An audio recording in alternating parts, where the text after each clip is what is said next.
Revanşist qüvvələrin anti-hakimiyyət tezislərinin mahiyyətinə vararkən açıq görünür ki, hədəf sülh sazişinin məhz Azərbaycanın maraqlarına cavab verən bəndləridir.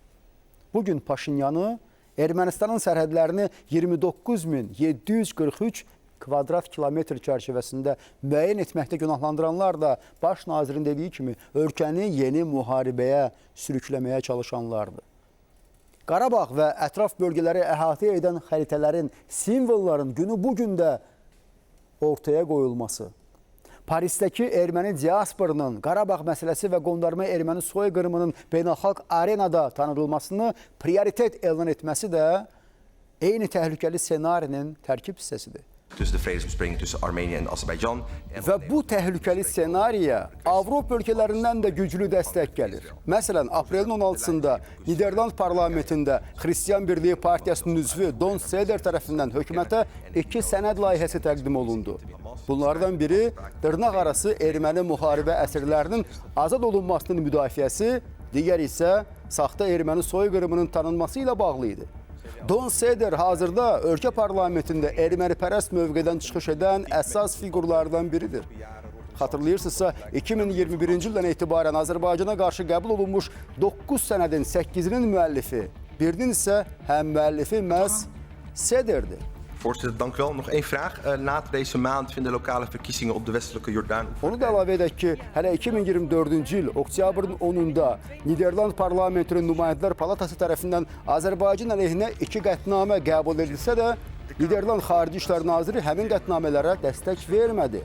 Amma görünür, ermənipərəst deputatlar yenə də iş başına keçiblər.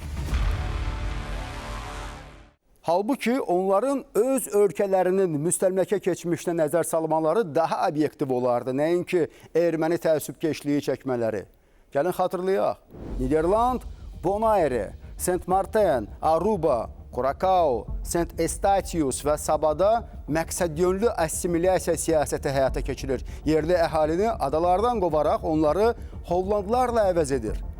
Yerli əhaliyə ikinci dərəcəli vətəndaşlar kimi baxır, müstəqillik tərəfdarlarını isə təqibə məruz qoyur.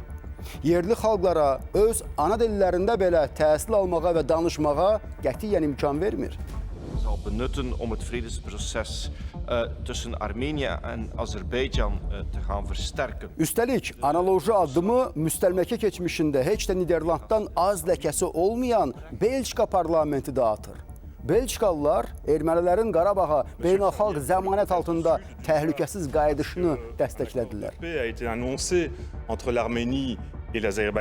Deputat Michel Demak tərəfindən aprelin 16-sında irəli sürülən və yekdilliklə qəbul edilən sənəd dırnaq arası erməni əsirləri və mülki vətəndaşlarının buraxılmasını da nəzərdə tutur.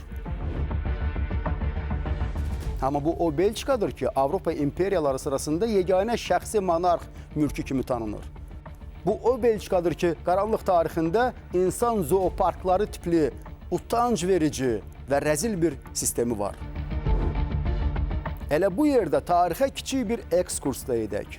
1897-ci ildə Kral 2. Leopoldun şəxsi təşəbbüsü və əmri ilə Konqodan zorla gətirilən 267 Konqolu insan Brüsselin Tervuren bölgəsində keçirilən dünya sərgisində canlı eksponat kimi nümayiş etdirilir.